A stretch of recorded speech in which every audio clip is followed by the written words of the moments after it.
बहुत बहुत स्वागत है आप सभी का पढ़ाई करो ऑनलाइन पर। आज की क्लास में हम बीए फर्स्ट सेमेस्टर सोशियोलॉजी यानी समाजशास्त्र का आज हम यूनिट जो है 6 को भी कंप्लीट कर रहे हैं। यूनिट आपके 6 में आपके जितने भी आपके क्वेश्चन में आपको कराए दे रहा हूँ, शेष आपके इसकी जितनी भी यूनिट आपकी बची हुई हैं उनको भी हम इसी अगस्त के माह में पूरी की पूरा हम सिलेबस जो है इसका हम कंप्लीट करा देंगे। टोटल आपके 8 आपके यूनिट है, जिसमें से आज हम जो 6 यूनिट है इसको कंप्लीट कर रहे हैं। टोटल आपके 2 आपके यूनिट बचेंगे। यदि आप मेरा वीडियो जो है देर से देख रहे हैं तो सारी की सारी इसकी क्लासेज जो है प्लेलिस्ट का लिंक आपको डिस्क्रिप्शन में मिल जाएगा। आप जाकर इसकी सारी की सारी क्लास आप चैप्टर वाइज ले लीजिए। और बहुत सारे मैं मॉडल पेपर भी सॉल्व करवाऊंगा। और एग्जाम से पहले पहले हमारा महासंग्राम का वीडियो आएगा जो कि संपूर्ण आपके पाठ्यक्रम से रहेगा। तो मेरा कहने का मतलब यह है कि आप बिना कोई सीरीज खरीदे, बिना कोई बुक खरीदे और बिना किसी दूसरे चैनल पर आप बैच वगैरह बिल्कुल भी लेने की आवश्यकता नहीं है। हमारी जितनी भी क्लासें हैं सारी की सारी फ्री हैं। आपको सारी क्लासें हमारी फ्री मिल जाएंगी। आप हमारे चैनल के माध्यम से बीए की सारी तैयारी आप कर सकते हैं बिल्कुल फ्री में, और अपने एग्जाम में अच्छे नंबर भी प्राप्त कर सकते हैं। तो चलिएगा, ना ज़्यादा समय गवाते हुए सीधे हम इसके यूनिट 6 को भी हम कंप्लीट किए दे रहे हैं। पेपर आपका है सोशियोलॉजी। यूपी की जितने भी विश्वविद्यालय में आपको बता दूं, उत्तर प्रदेश की जितने भी आपके विश्वविद्यालय हैं सभी का सिलेबस सेम है और यही आपको पढ़ना है। इसमें पढ़ना है introduction to basic concept of sociology. Paper का नेम यही रहेगा, चलेगा। तो इसमें आपका जो यूनिट आपका जो है आपका 6 जो है ये है क्या, इसके बारे में समझ लो पहले। यूनिट 6 में आपको क्या क्या पढ़ना है। इसमें आपको जो है सामाजिक सांस्कृतिक कुछ आपको प्रक्रियाएं आपको पढ़ना है, जैसे कि सहयोग किसे कहते हैं। इसमें से जो है आपके सेक्शन ए वाले में इसी में से क्वेश्चन आपके भर भर के आते हैं। सहयोग किसे कहते हैं एग्जाम में क्वेश्चन बनेगा। संघर्ष, प्रतिस्पर्धा, सांस्कृतिकरण, आत्मसातीकरण और एकीकरण। तो इसमें टोटल आपके 6 क्वेश्चन हैं यूनिट आपके 6 में। 6 यूनिट और 6 ही क्वेश्चन हैं। तो इस सभी क्वेश्चन में करा दे रहा हूँ, ये पूरे के पूरे क्वेश्चन महत्वपूर्ण हैं। इसमें से काफ़ी क्वेश्चन आपको अपने एग्जाम में देखने को मिलेंगे। चलेगा, तो सबसे पहले सहयोग क्या है इसके बारे में समझ लो, जिसको हम इंग्लिश में कोऑपरेशन कहते हैं। तो सहयोग क्या है। सहयोग एक जो है सामाजिक प्रक्रियाओं में सहयोग का महत्वपूर्ण स्थान है। सामाजिक जो प्रक्रियाएं हैं, सामाजिक प्रक्रिया का मतलब यह होता है जो समाज होता है उसमें एक साथ सभी लोग रहते हैं, एक दूसरे का जो है सहयोग करते हैं, मदद करते हैं। तो ये भी सहयोग हो सकता है, इसको भी सहयोग ही कहा जाता है। तो यहाँ से इसकी परिभाषा लिखी हुई कि जो है सहयोग जो है सामाजिक प्रक्रियाओं में सहयोग का एक महत्वपूर्ण स्थान है, क्योंकि सहयोग जो है सामाजिक जीवन का एक मूलभूत आधार है। सहयोग क्या है, सामाजिक जीवन का मूलभूत आधार है। मतलब जो समाज, जो सोसाइटी है, इसमें व्यक्ति जो है एक दूसरे की मदद करता है, सहयोग करता है, तभी एक समाज का जो है कह सकते हो मित्रता पूर्वक जो है सभी समाज के लोग जो है एक साथ रहते हैं। तो सहयोग के माध्यम से ही लोग जो है एक दूसरे लोगों में जो है मित्रता होती है। ठीक है, लोग जो है एक फ्रेंडली टाइप जो रहते हैं, और इनके जो है अभाव से सामाजिक जीवन और सामूहिक जीवन और समाज और राष्ट्र की कल्पना नहीं की जा सकती। मतलब बिना जो है सहयोग के ना तो राष्ट्र उन्नत कर सकता है, ना ही समाज का उन्नत हो सकता है, और सहयोग के द्वारा ही व्यक्ति अपनी सभी आवश्यकताओं की जो है पूर्ति कर सकता है। मतलब सहयोग ऐसा जो है व्यक्ति सहयोग के माध्यम से, ठीक है, अपनी आवश्यकताओं को जो है पूर्ति कर सकता है, जितनी भी आवश्यकताएं होती हैं। और बिना सहयोग के देश और समाज की उन्नति जो है नहीं कर सकता है। ना तो देश उन्नति कर सकता है, ना ही समाज उन्नति कर सकता है बिना सहयोग के। ठीक है, तो इस तरह से आपको लिखना है। सहयोग को हम जो है पारिवारिक, धार्मिक, आर्थिक, राजनीतिक और सांस्कृतिक सभी क्षेत्रों में समान रूप से देख सकते हैं। सहयोग का अर्थ स्पष्ट करते हुए प्रोफेसर ग्रीन ने लिखा है, वे कहते हैं सहयोग 2 या 2 से अधिक व्यक्तियों द्वारा किसी कार्य को करने, किसी समान जो है इच्छित उद्देश्य को प्राप्त करने के लिए किया जाने वाला निरंतर जो है सामूहिक प्रयत्न है, इसी को हम सहयोग कहते हैं। ठीक है, देखो कोई भी कार्य हो, चाहे सरकार से आपको करवाना हो या फिर आपको स्वयं जो है कोई कार्य करना है, मान लो आपकी जो है किसी की आवश्यकता पड़ रही है, तो बिना दूसरे के सहयोग के, मतलब आपका पूरा का पूरा जीवन आप सोचो कि बिना हम किसी दूसरे के सहयोग लिए हमारा पूरा जीवन कट जाएगा, तो ऐसा कुछ भी नहीं चीज़। आपने देखा होगा कुछ लोगों से जब लड़ाई हो जाती है तो कभी न कभी देखा जाए तो उसकी आवश्यकता पड़ती है। ठीक है, तो समाज में आप रहते हैं तो एक दूसरे की आवश्यकता जरूर पड़ेगी। तो इसी सहयोग जो होता है, दूसरे की जो मदद की जाती है, दूसरे के एक परत जो एक कह सकते हो लोग मदद करते हैं, फ्रेंडली टाइप रहते हैं, तो इसी को हम जो है सहयोग कहते हैं। और बिना सहयोग के ना तो समाज उन्नति कर सकता है, ना ही व्यक्ति का जो है उन्नत हो पाएगा। तो इस तरह से आपको जो है लिख देना है। सहयोग दो या दो से अधिक व्यक्तियों द्वारा किया गया कार्य करने या जो है समान इच्छा उद्देश्य को प्राप्त करने के लिए किया गया निरंतर जो है और सामूहिक प्रयत्न है, इसी को हम सहयोग कहते हैं। तो इस तरह से आपको इसके बारे में समझ लेना है और जाकर जो है आपको पेपर में क्वेश्चन बनेगा, सेम टू सेम छपेगा, जाकर यही आपको जो है लिख देना अपने शब्दों में भी, ठीक है। चलिए फिर यहाँ से है अगला क्वेश्चन कि संघर्ष किसे कहते हैं। संघर्ष जिसको स्ट्रगल हम कहते हैं, संघर्ष का अर्थ स्पष्ट कीजिए। देखो सहयोग क्या था, सहयोग में एक व्यक्ति जो है दूसरे व्यक्ति की जो है सहायता करता है, मदद करता है, ठीक है, सहयोग करता है। लेकिन इसमें क्या है, इसमें असहयोगी, ये जो अवधारणा है, ठीक है, एक ये जो प्रक्रिया है एक असहयोगी, इसमें एक व्यक्ति दूसरे व्यक्ति की सहायता नहीं करता है बल्कि दूसरे व्यक्ति को नीचे गिराता है ताकि हम आगे निकल जाएं। यही तो कंपटीशन होता है, यही तो संघर्ष होता है, ठीक है, यही तो स्ट्रगल होता है।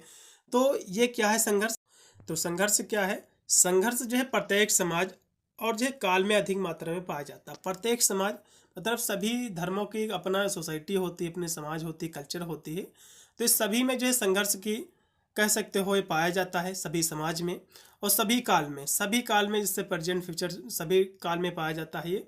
और यह जो एक असहयोगी सामाजिक प्रक्रिया का एक जो है प्रकार है। असहयोगी मतलब इसमें एक व्यक्ति जो है दूसरे व्यक्ति की सहायता नहीं करता है, हेल्प नहीं करता, बल्कि उसको नीचे गिराता है ताकि हम उससे आगे निकल जाएं। तो ये होता है संघर्ष। तो ये क्या है, एक असहयोगी सामाजिक प्रक्रिया का ही एक प्रकार है। सामाजिक संबंधों में भी जो है संघर्ष हमेशा मौजूद रहता है और जब कोई व्यक्ति या समूह अपने किसी लक्ष्य की प्राप्ति के लिए विरोध व्यक्ति को हानि पहुंचाता है, मतलब जो है कोई व्यक्ति अपने लक्ष्य की प्राप्ति के लिए अपने विरोधी जो व्यक्ति है उसको हानि पहुंचाता है, ठीक है, उसको नष्ट करता है, उसके हितों को जो है चोट पहुंचाने का प्रयत्न करता है ताकि वह जो है आगे निखर सके, ठीक है, उसको पीछे जो है ढकेल कर आगे निकल सके, तो इसे हम क्या कहते हैं, संघर्ष कहते हैं। इतनी सी परिभाषा आपको लिखना है। संघर्ष में शक्ति, हिंसा, प्रतिकार का सहारा लिया जा सकता है। संघर्ष में क्या है, व्यक्ति एक दूसरे की जो है संघर्ष में व्यक्ति शक्ति का प्रयोग करके दूसरे को जो है गिरा सकता है, हिंसा का भी हो सकता है, हिंसा भी अपना ले और प्रतिकार का सहारा भी ले सकता है। सामाजिक संघर्ष में वे सभी कार्यकलाप सम्मिलित हैं जिनमें जो है मनुष्य किसी भी उद्देश्य की पूर्ति के लिए एक दूसरे के विरुद्ध जो है संघर्ष करते हैं। और संघर्ष को परिभाषित करते हुए A.W. ग्रीन लिखते हैं, वे कहते हैं कि संघर्ष जो है दूसरे या दूसरे की इच्छा के विरोधी प्रतिकार या बलपूर्वक रोकने के विचारपूर्वक प्रयत्न को हम संघर्ष कहते हैं, ठीक है। तो इतनी परिभाषा आपको लिखना है, चलेगा। तो ये परिभाषा यहाँ तक की ज़्यादा अच्छी है, आपको यही आपको लिखना है। फिर यहाँ से प्रतिस्पर्धा क्या है इसके बारे में समझो। अब प्रतिस्पर्धा होता है एक कंपटीशन, ठीक है, प्रतिस्पर्धा क्या है, कंपटीशन ही तो होता है। तो प्रतिस्पर्धा एक असहयोगात्मक सामाजिक प्रक्रिया है, तो इसमें भी कोई जो है सहयोग नहीं होता है, असहयोगात्मक सामाजिक प्रक्रिया है जो विरोधी व्यवहारों के द्वारा व्यक्तियों को एक दूसरे के उद्देश्यों को जो है पराजित करके अपनी निजी स्वार्थ को पूरा करने को जो है प्रोत्साहित देती है। मतलब जो है ये भी जो है सेम जो है कह सकते हो ये भी संघर्ष की तरह ये भी है। तो प्रतिस्पर्धा क्या है, इसमें जो है कंपटीशन होता, तो दूसरे व्यक्ति को आप जो है डाउन करके तो आगे आप एग्जाम करेक्ट कर पाओगे। मान लो जो है कोई भी जॉब निकलती है तो उसमें मान लो 60,000 वैकेंसी निकली, तो फार्म डाल दिया जो है 2 लाख या फिर आप 80 लाख, अभी जो है 1 करोड़ से फार्म तो कम पड़ते ही नहीं है। तो मान लो इतने फार्म पड़े, तो जाहिर से बात है दूसरे व्यक्ति को आप नीचे गिराओगे, उससे ज़्यादा नंबर लाओगे, तभी तो आपका सिलेक्शन होगा। तो यही आपका जो है कंपटीशन होता है, यही आपका प्रतिस्पर्धा होता है। तो मतलब इसमें भी जो है क्या होता है, विरोधी जो व्यक्ति होता है उस व्यक्ति को पराजित करना रहता है अपने निजी स्वार्थ को पूरा करने के लिए, उसको जो है नीचे जो है उससे ऊपर आपको निकलना ही रहता है, चाहे जैसे निकलो। मान लो जो है आर्मी के लिए आप रेस के लिए गए, तो आपको जो है जल्दी निकलना है, तो आप जो पास में आपके दौड़ रहे हैं आपको दिक्कत हो रही है, तो कुछ लोग क्या होते हैं पैर लगा देते हैं, कुछ लोग गिर जाते हैं। तो मतलब निजी स्वार्थ के लिए, ठीक है, तो आगे निकल जाना, दूसरे विरोधी व्यक्ति को जो है गिराकर या फिर कैसे भी उनसे आगे निकलना है, चाहे कोई भी तरीका अपना लो, ठीक है।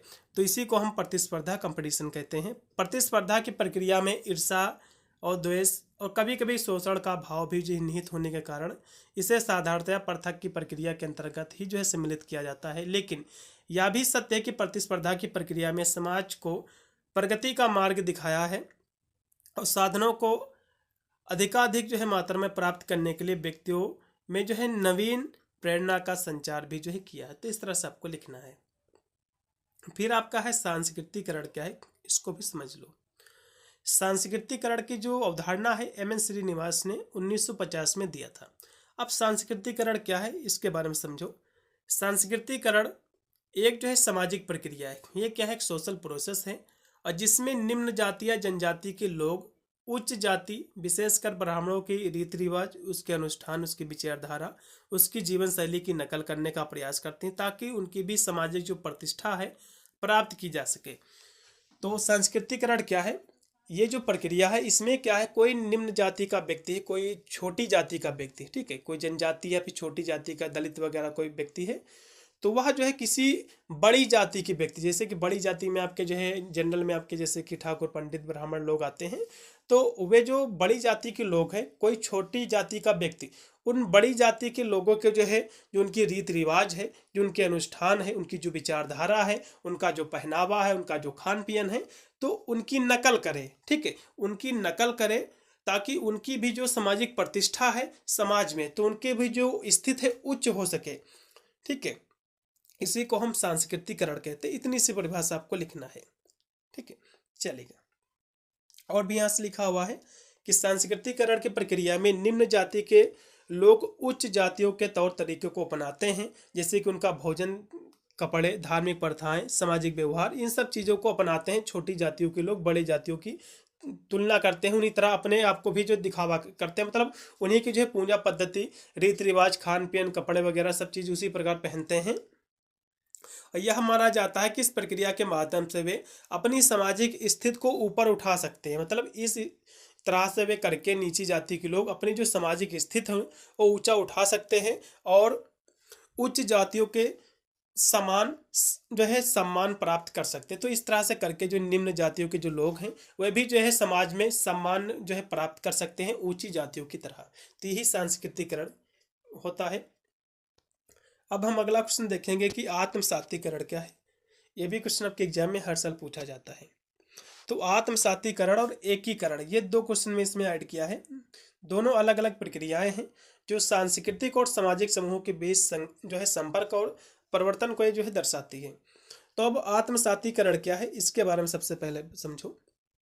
तो आत्मसातीकरण में जब एक समूह अपनी पहचान खोकर दूसरे समूह में पूरी तरह से मिल जाता तो उसको हम आत्मसातीकरण कहते हैं। आत्मसातीकरण का मतलब होता है किसी जो है दूसरे धर्म की कल्चर को, उसकी पद्धति को, दूसरे कल्चर को आप अपना लो और आपकी जो पद्धति है, आपकी जो कल्चर, उसको आप भूल जाओ, ठीक है। मान ले जो है आप जो है हिंदू हैं, ठीक है, आप पूजा करते हैं, ठीक है, सभी आपका जो है खान पीन अलग है, आप किसी जो है दूसरे धर्म की जो है उसकी जो है कह सकते हो अपनी संस्कृति को खोकर किसी दूसरे धर्म की संस्कृति या दूसरे देश की वेस्टर्न जो कल्चर है उसको अपना लो और अपनी जो कल्चर है उसको भूल जाओ, तो इसको हम कहते हैं आत्मसातीकरण, ठीक है। जबकि एकीकरण क्या है, एकीकरण होता है दोनों समूह अपनी पहचान बनाए रखते हुए एक साथ रहते हैं और एक दूसरे से सीखते हैं, तो इसको हम एकीकरण कहते हैं।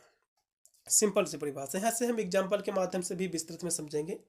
आत्मसातीकरण एक ऐसी प्रक्रिया है जिसमें एक समूह, आमतौर पर जो अल्पसंख्यक है, जो अपनी जो है सांस्कृतिक पहचान, रीति रिवाज, मूल्यों को त्याग कर बहुसंख्यक समूह की जो है संस्कृति को पूरी तरह से अपना लेता है। मान लो जो है इसमें यह कहा गया है, धर्म को इसमें देखा गया है। इसमें मान लो जैसे कुछ आपके हम एग्जाम्पल ले ले देश के, जैसे कि आपका पाकिस्तान ले लो और बांग्लादेश ले लो।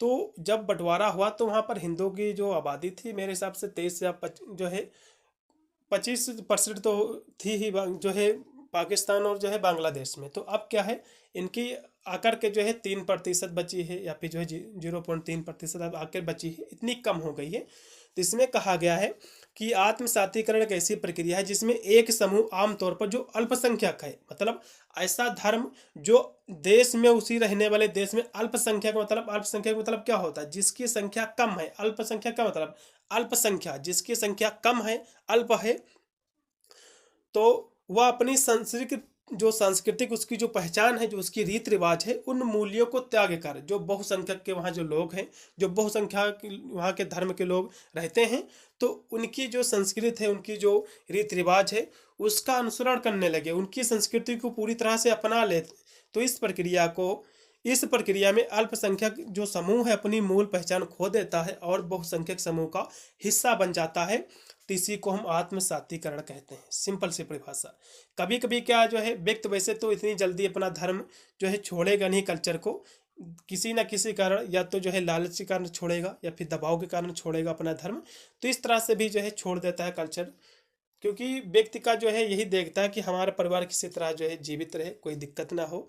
तो यही इसी कारण जो है लोग काफ़ी जो है धर्म का कह सकते हो कन्वर्ट हो जाते हैं। तो इसी को हम आत्मसातीकरण कहते हैं। आशा करता हूँ आपको समझ में आ गया होगा।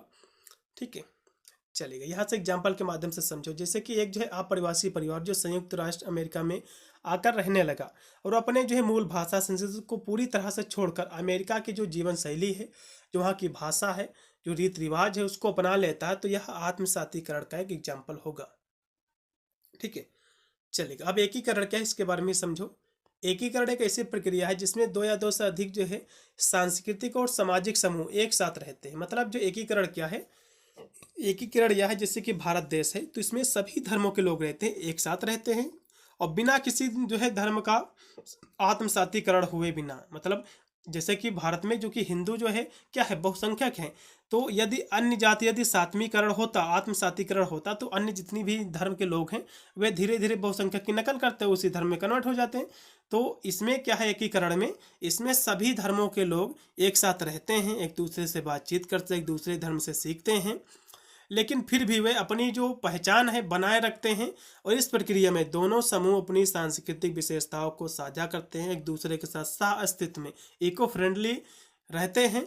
तो यही एकीकरण आपका होता है। आत्मसातीकरण में क्या है, व्यक्ति अपनी जो मूल संस्कृति उसको खो देता है और जहाँ पर रहता है, जो वहाँ की जो बहुसंख्यक के लोग हैं उनकी संस्कृति को अपना लेता है, तो इसको हम कहते हैं आत्मसातीकरण। ये एकीकरण में अपनी कल्चर को नहीं खोता है, बल्कि वहाँ जो लोग रहते हैं वो उनकी अलग कल्चर रहती है, उनके साथ जो है मिल बातचीत करके और उनके साथ एक कह सकते हो एक फ्रेंडली टाइप जो है रहते हैं। तो इस तरह से आपको लिखना है। अब एकीकरण के एग्जाम्पल की हम बात करें तो एकीकरण जो है एक बहु सांस्कृतिक समुदाय में विभिन्न जातीय समूहों के लोग जो एक साथ रहते हैं, एक दूसरे के त्यौहार, भोजन, कला में जो है भाग लेते हैं, लेकिन फिर भी अपनी मूल पहचान को बनाए रखते हैं।